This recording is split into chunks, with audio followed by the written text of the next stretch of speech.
Good evening, everyone, and thank you for joining us tonight. My name is Raluca Parvu, and I'm the Adult Programming Specialist for the Algonquin Area Library. This program was made possible through the collaboration of 20 libraries of the northwestern suburbs of Chicago.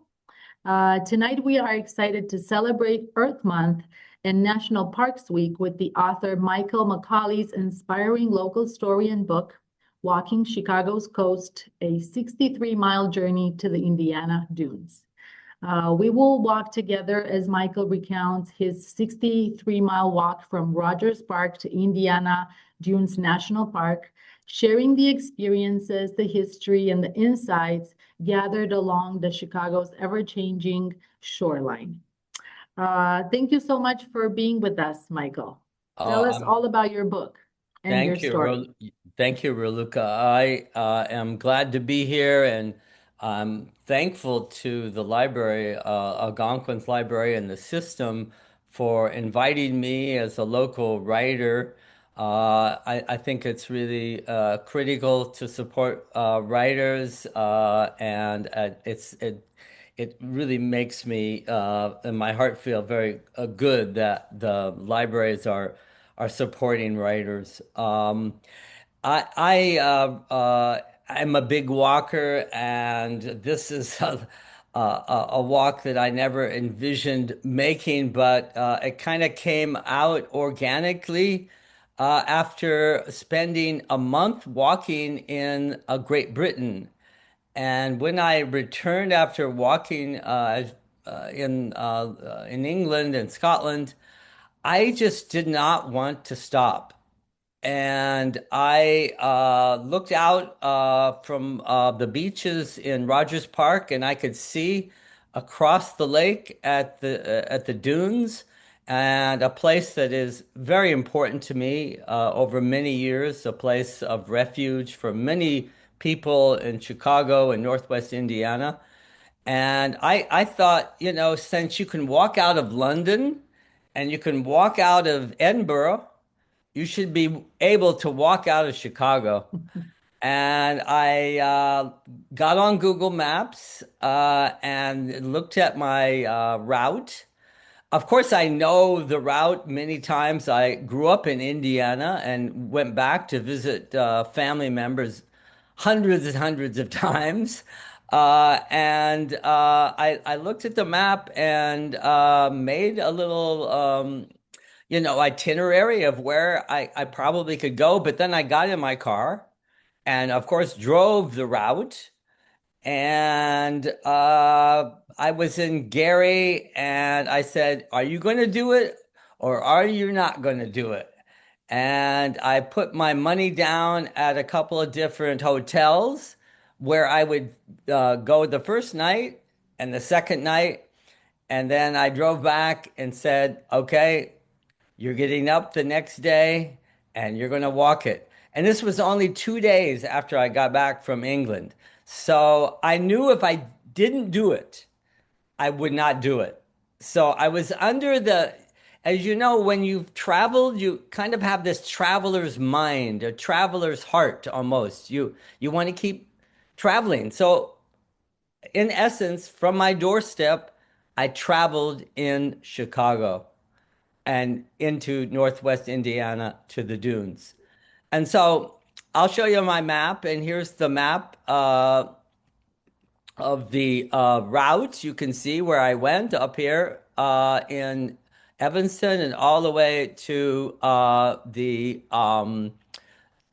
beginning of the Indiana Dunes National Park, or actually a second part of it. And go down the lakefront all the way 18 miles and then into the south side of Chicago.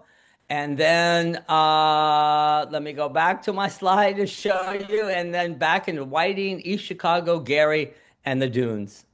And this is a quote I really find fascinating, because there's a writer from Chicago Tribune, Leonard Dubkin. Maybe some people remember him in the 70s. And he was talking exactly what I said. You go around the world and you think you can't travel, but you can travel right in your own neighborhood. And I think that's one of the themes that I learned in this book, that we can travel where we live. And this is Rogers Park in the summer when I started this. And I'd like to read just a little section from the beginning of the book that describes Rogers Park. And so I'll just pause it here and actually, let's see another slide. That's a little slide that shows you that our beaches in Chicago are free, and in Wilmette and other beaches, you have to pay money. So here I am, and that's Chicago in the distance, but this is Rogers Park, and let me just read a little section. Okay. Over the 30 odd years I've lived in Chicago, I've crept closer and closer to the shores of Lake Michigan.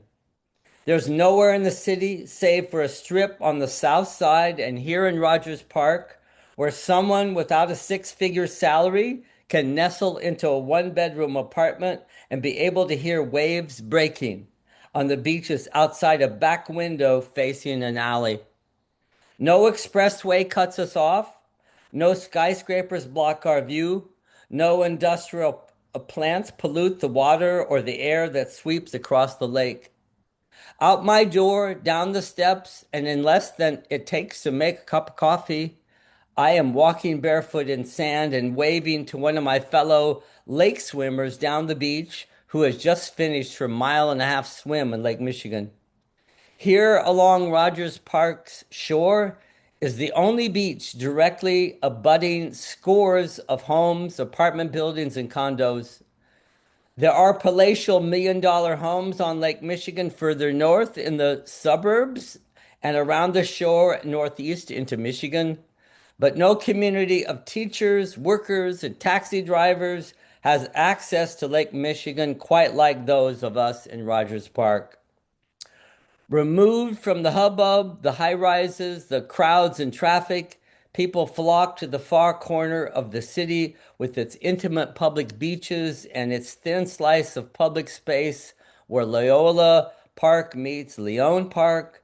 They make pilgrimages on bikes, by foot, by bus, or car as they do along Chicago's formal lakefront. Most are from the surrounding streets and nearby neighborhoods. Others come from those landlocked communities to the west, as the beaches along the North Shore suburbs require fees and passes for the outsider, but not here. A Whitman-esque parade to challenge any urban cynic comes out every day and late into the evening along this shore. They come to the lake to perform their exercises, their ablutions, their rituals of spirit and community. Wave upon wave of people come to play, to eat, to sleep, to walk, to sit in silence and stare, reflecting a diversity of need and a diversity of expression nature evokes in us all. And so that's at the beginning of my book, and that's the way I feel about the lake. I'm a big swimmer, and so on my way, I continue on, and I reach a place on Hollywood Beach, and if you can read that, it says Eugene McCarthy, and that is the senator from Minnesota, if you remember, and this is from the 1968 convention. And it was spray painted there because the parks, of course, were places where people camped, and of course, where the police pushed people out. And so I saw this, and it reminded me of my mother, who was a big activist, and she took us to see Eugene McCarthy in her little town in Indiana. And so when I saw that, I just thought of my mother, and it just shows you that the history of the city is everywhere if you really take the time to see it. And that's one of the things that I did notice, a lot of the history that's sort of hidden in sight. So, And Michael, along when was this photo taken? When is this trip happening? When did it happen? my trip, Yes. this was several years ago. It was in 2017. I had I had to take care of my mother, and she was living with Alzheimer's, and we brought her home, and she lived 2 more years. So part of my book got cut off the time of writing because I was taking care of her. Thanks for asking about that. Mm. And I was so, wondering how many years have passed since that Eugene oh, McCarthy. that's Yeah, how many years? 1968. Oh, So wow. that's over 50 years. Yeah, right. Yeah, I know. It's amazing, but we're impressive. still, we're still moving living with it Yeah. now. This is in Montrose Park or Montrose Beach, and here's the lakefront, which I spent 18 miles on. And here is also Montrose Beach. It's one of the most beautiful beaches in Chicago, and it's also home to a bird sanctuary.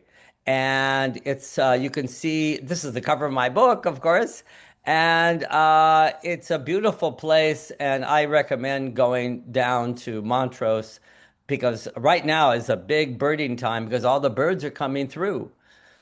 No. And onward, further, I'm walking along the lakefront behind the golf course there, coming up towards Irving Park. And this is Chicago or the downtown loop, a little bit further from Irving Park, going towards Belmont. And this is a quote from John Dewey, who was at the University of Chicago, and it's true. All history is local history, and some of us of our history is the history of America. And there is a along the lakefront. Of course, there's memorials all over the lakefront, and it's one of the things I noticed. I hadn't paid attention to all the memorials and all of the statues. And some of them, quite frankly, I wasn't really. I wondered about why certain ones were there and why others aren't there. And in this case, I wondered if the Sioux people really like this statue, but it is a beautiful one. And here's I'm coming to North Avenue Beach. There's a place here where people play chess, and it's a big lake swimming area. It's a place where I've swam a lot. And then of course the Chicago River, which, as you know, was turned around to make sure that the dysentery was stopped. Let me just go back to that because, as you know, the lake was or the river was turned around because there was so much dysentery back in the before the turn of the century, and so the river, we get all our water from the river, so much of us. And this is the loop. And I did stop and have something to eat here and wondered if I was going to continue. And then this is a quote from of the famous writer Richard Wright, who was talking about when he was living in Chicago about the tensions between the races, and as you move towards the South Side, things have, of course, as a different city. And here is a story. It's a very sad story, and some of us know about it. There was the beginnings of the Chicago riot are on the lakefront, and this is a memorial to the young black teenager Eugene Williams, who was hit with rocks when he had a little raft that he built, and it floated over what was then a invisible color line in the water between the black community and the white community, who shared a beach which really wasn't a beach, and he drowned because he was hit by the rocks. And from that, there was in 1919, of course, the riots of about 50 people were killed. It turned the city upside down. But here on the lakefront was a little memorial. And one of the things about walking is that you really do feel the history of the city. And I did feel the story of Eugene Williams, and I think when you walk, the intensity of emotion changes because you have the time to really think about history. And so this was among many different places I had that feeling. And here's Hyde Park, where I was at school at the University of Chicago. Of course, a lot of stuff is coming out of the rocks there. And it's interesting how the nature comes through no matter what happens. Um, and then onward, this is along in the south side near Rainbow Beach and Steelworkers Park. Here's Steelworkers Park. Is where the South Works of U.S. Steel was once there, and now it, of course, is a sort of it's a park, and it will be a tech park, I guess, is what the city is planning on. But these remnants of the steel plant is there, and it's quite beautiful, as you can see. It's so surreal looking along the lakefront. This is about 2 miles. And it is a very interesting place to hike. I really love this place. There's a lot of birds there too. Here is Calumet Park in east side of Chicago, and in the distance you can see the steel plant in East Chicago, and also BP. And this is the beach right next to the city of Hammond. And along the route was just an interesting building that I thought was interesting. And I took a picture of that. And here's a little church. And here, of course, is the Indiana Toll Road and the beginning of the Skyway. And here's a tank. And it was the city of Hammond put that there for all the Chicagoans coming back with their cheap cigarettes and gasoline. And this is just a quote I find really interesting about perception. Perception really changes when you take these walks, and that's one of the things that I really felt. Every act of perception is an act of creativity, and every act of memory, to some degree, is an act of the imagination. And that's true. And here's the Skyway in Calumet area, and I'm in Hammond, and this is one of the casinos. I didn't stay at it. I stayed at the Majestic Star Casino, and then onward into East Chicago. This part of East Chicago here. This isn't exactly in order, but here's Whiting. I went through Whiting, the little town that is really pretty much surrounds British Petroleum, the refinery here. I walked through the refinery. It was a real experience because you could feel the pollution, and I walked at night. The security apparently let me go. They didn't. They followed me a while, but then they thought, "What's this guy doing walking through here?" And here is a little bit more description. And in this area, I took this picture on my drive that the day when I was checking out the where I was going. But this is the little company town called Marktown, and it's right by East Chicago. Here's coal that is going into the steel plants along the lakefront. And again, here's the BP walking on Highway 12 and 20. And I'm now into Gary. Outside of Gary is a certain kind of plant. I thought this sign was interesting, making our planet more productive. And on East, this area, this is the casino where I stayed, the infamous, I guess, casino built by Donald Trump. Of course, it's no longer, it closed down.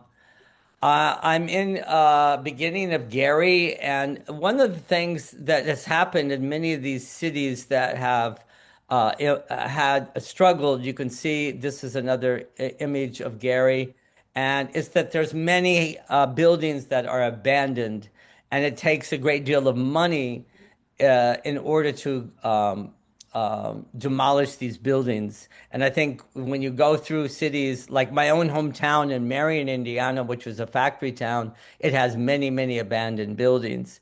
And there's not enough money in the municipal budget or the state. Apparently, the state of Indiana has not really helped Gary. And so you have so many abandoned buildings. And this is actually a beautiful building. Um, and you can see trees and things are beginning to take over. In some lots, I saw there are trees that are 40 years old because they have been growing up out of the cement. And it's a real tragedy, Gary. And here's the city of Gary with, of course, the Jackson 5 and the U.S. Steel in the background. Um, Another picture of Gary. This is a monument to the steelworkers there in front of the bank building there. A really beautiful memorial there to steelworkers. Another picture of Gary um, downtown. And this is from a library that had fallen, and it was abandoned too. And this was just a image that was on the top of the building, even though it is partially collapsed. And it's the image, and it says, "Knowledge is power." And you can see that this man is giving books to a younger man. Um, and so, but outside of Gary is the Indiana Dunes. And here you can see part of the wetlands. The dunes is part wetlands, and here's a lagoon outside of Gary. And there's dunes, there's wetlands, there's big sand mounds, there are woodlands, there's swamps.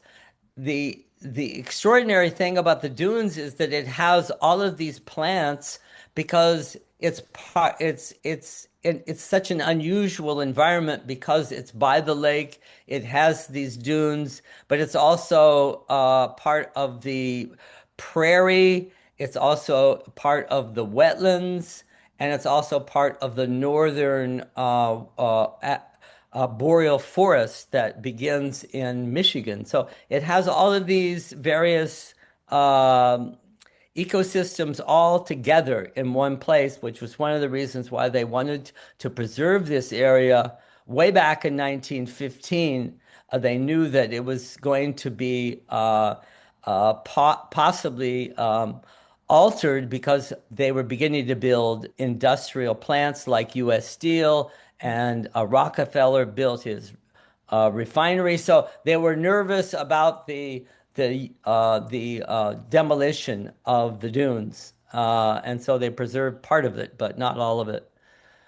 Here's Miller Beach, which is a little portion of Gary that I walked through, and here is the Chicago in the distance, and this is the beach outside of Gary, and here's a guy walking along the beach, and this is the reality of the Indiana Dunes. This is the mixture of industry and the dunes all together, which makes it the most urban of all national parks in America. So, Michael, I have a question before you move forward. Sure. Yes. So you walked along the shore and the beaches wherever you could, but you also had to walk through the little towns, right? Because there was Oh, no of course. pathway. Right. As you leave Chicago, the lakefront ends after about 19 miles, and then there is the far south side, and there are some sections where there's some beaches. But Mhm. I walked along South Shore Boulevard because to get along the shore would have taken me forever. And then Yeah. there's a park there that we just saw, Steelworkers Park, and I walked along that area, and then when I got into Indiana, it really is impossible to get to the shore. There are some beaches in Hammond and East Mhm. Chicago and Whiting. But again, this was getting late in the it was late in the evening, and I really couldn't get back and forth. It would have taken Mhm. a while to Mhm. get back and forth. And in some cases, like in East Chicago, you can't walk to the lake. You can only drive. Mhm. Yeah. So, and then for almost 13 or 14 miles, there is no access at all. Yeah. U.S. Steel owns 7 miles of Lake Michigan's shoreline. So, Mhm. yeah. And here Yeah. we And are, and yeah. as I mentioned, I finally get back to the lake and I'm walking on the beach. And this is basically you are at the dunes and you can see the Yes, and skyline of Chicago. That is right. This amazing. is the Yeah. skyline right across the lake, the southern tip, and you can see that from the beach, West Beach in Gary, which is part of the national park. And Mhm. this is actually further north, close to Michigan City, but it's in the Indiana dunes, and I have this picture of the grasses, and then of course this is Michigan City and power plants and things like that, and that's the nature of the Indiana dunes. It's a mix of industry and dunes, and that's the way the urban national park is for us in Northwest Indiana. And here's one of the trails of the dunes. It's a mixture of all these plants. It's some of the most biodiverse areas in the United States.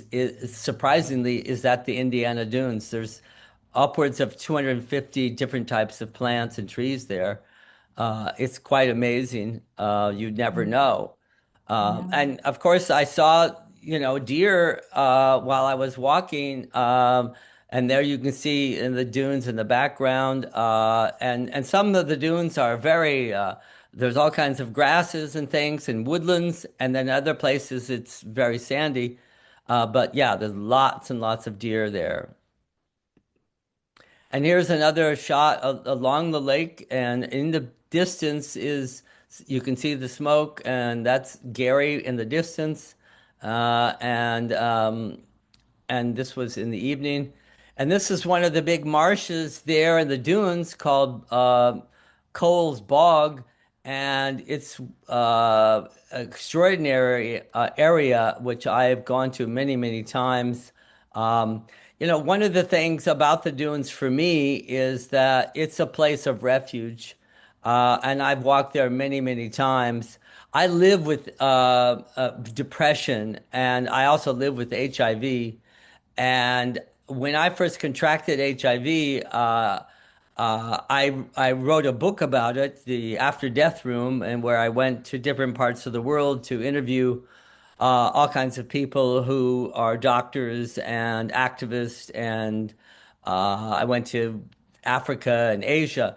And so I have had to sort of use the dunes and walking as a place to kind of heal.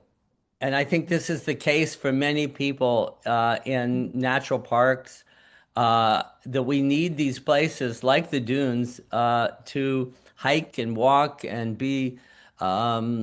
It's in some cases it's a sacred space for people, Mhm. and this is certainly a place where I have gone to many times.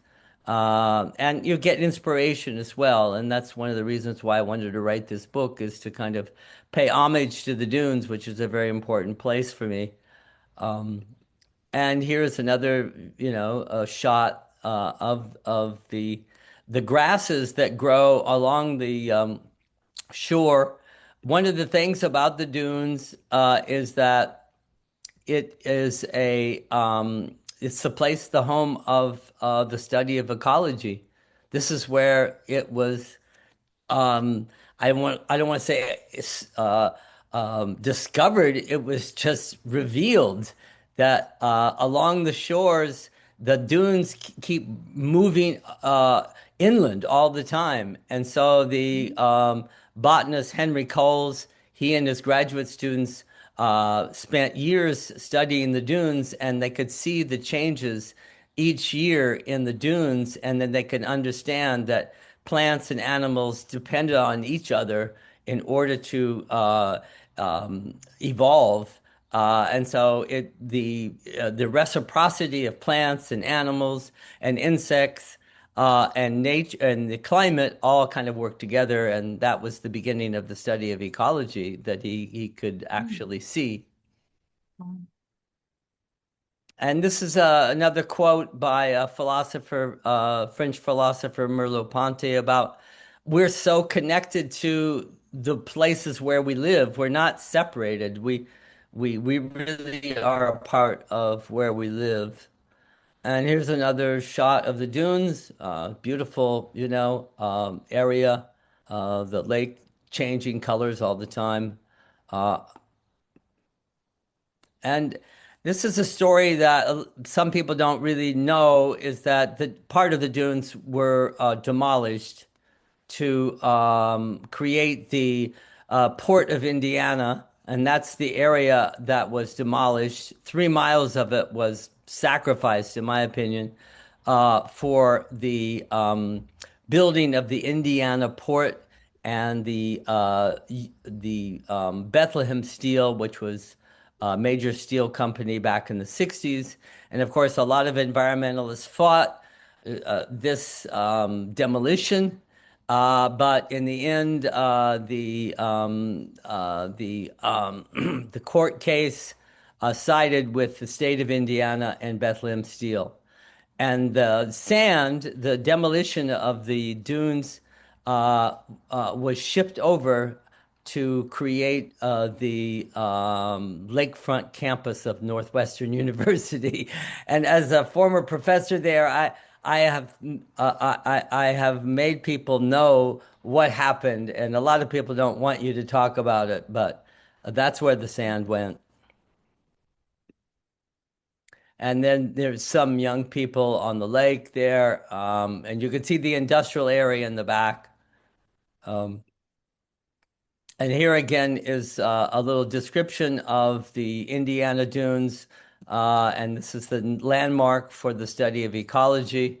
And there's a famous quote by by Carl Sandburg that says that this is one of the most important national parks, and back in the beginnings of the national park system, people did feel like the dunes were a part of the Grand Canyon and Yellowstone and Yosemite, and because they wanted to have national parks around cities too for workers to be able to go to.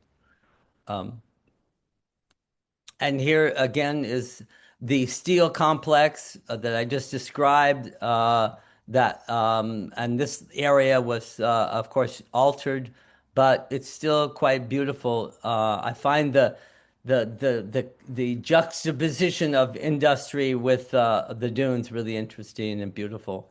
And there I am on the top of Mount Baldy, the tallest dunes in Indiana, and I think that's the last slide. Uh, so, Now, we yeah. have some questions Yes. from viewers, Michael, Okay, and great, great. Okay. people are curious to know if you encountered any other walkers and if you like talk to people, or was it Sure. like a really lonely walk? Oh yeah, no. Well, it was 2 straight days, and I did walk a lot and very quickly, but I did meet people, and it was I really and I didn't really say what I was doing, but I just met people. I did meet a taxi driver who sort of picked me up at one point because I got lost in East Chicago, and and he was wondering what the hell I was doing. And he happened to be ironically from Rogers Park. And so we shared a little bit about that. And but yeah, I met people in Gary, people in the dunes. I met people in Chicago on Hyde Park, and I met people downtown at the Loop. Some students of mine rode their bikes by at one point, and they yelled out my name, Mr. McColly, and I turned around and they were gone, but I know they were students of mine, and I didn't tell anybody about this trip because I didn't want anyone to convince me not to do it. So, but yeah, I did see people, and I wish I would have spent more time because that was part of the fun of it.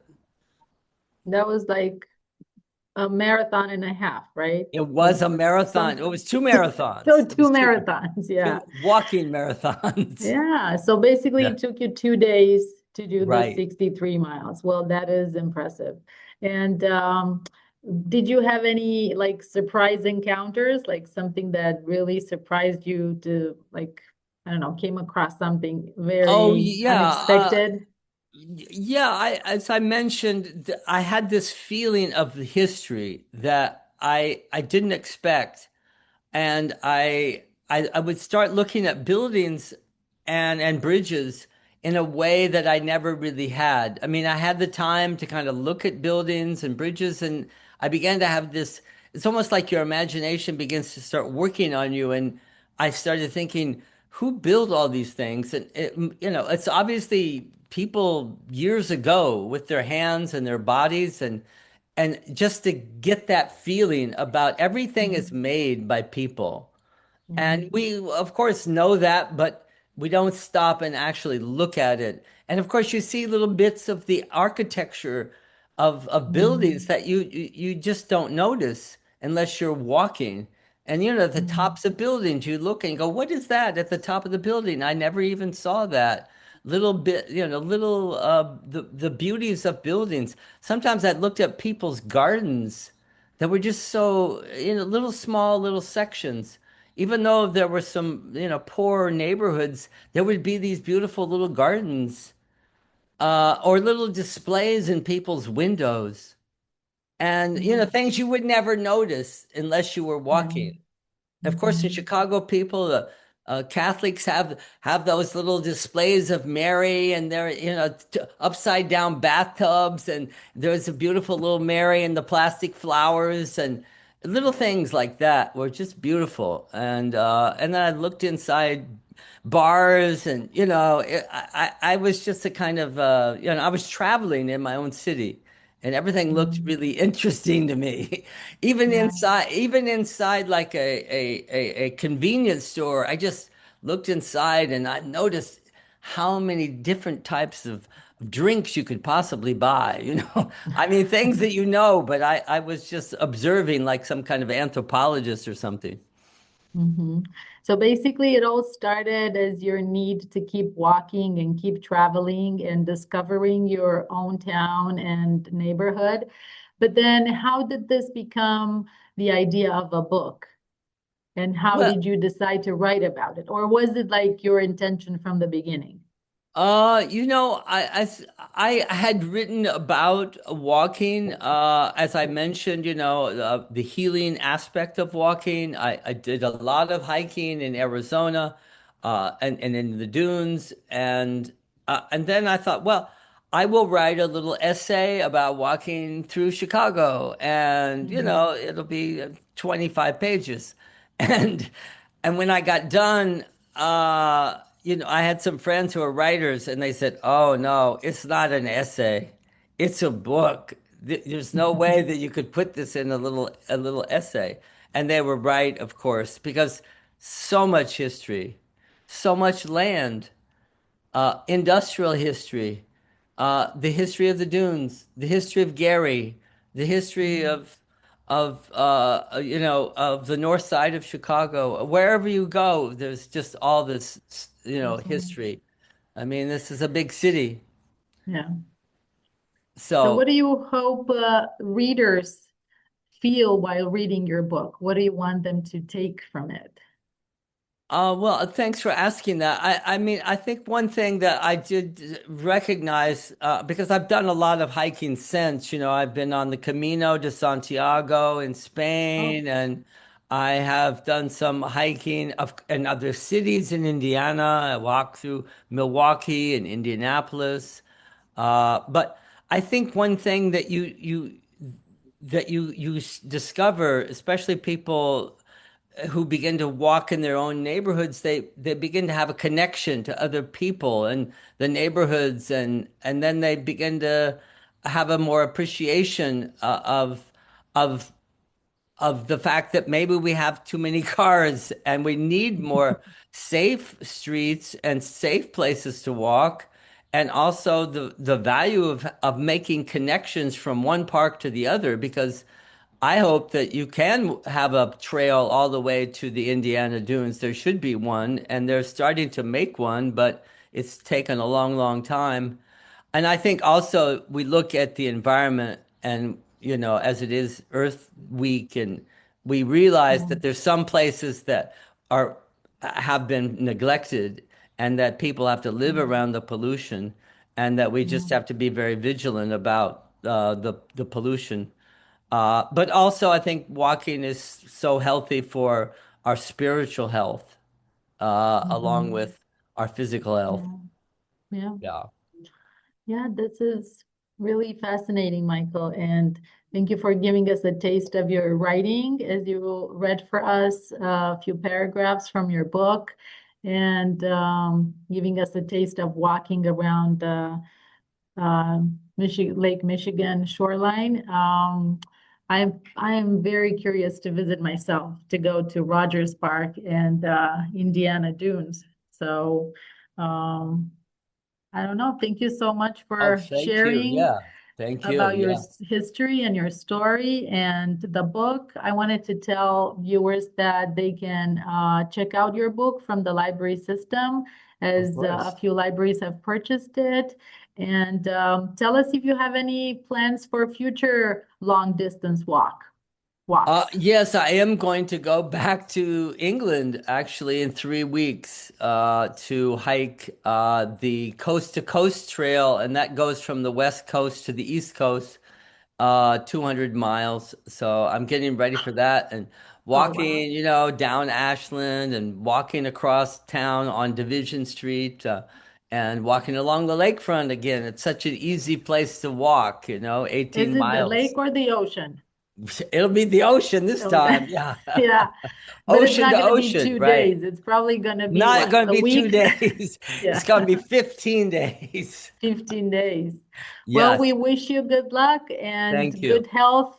And we're looking forward to your next book about your future travels. And Okay.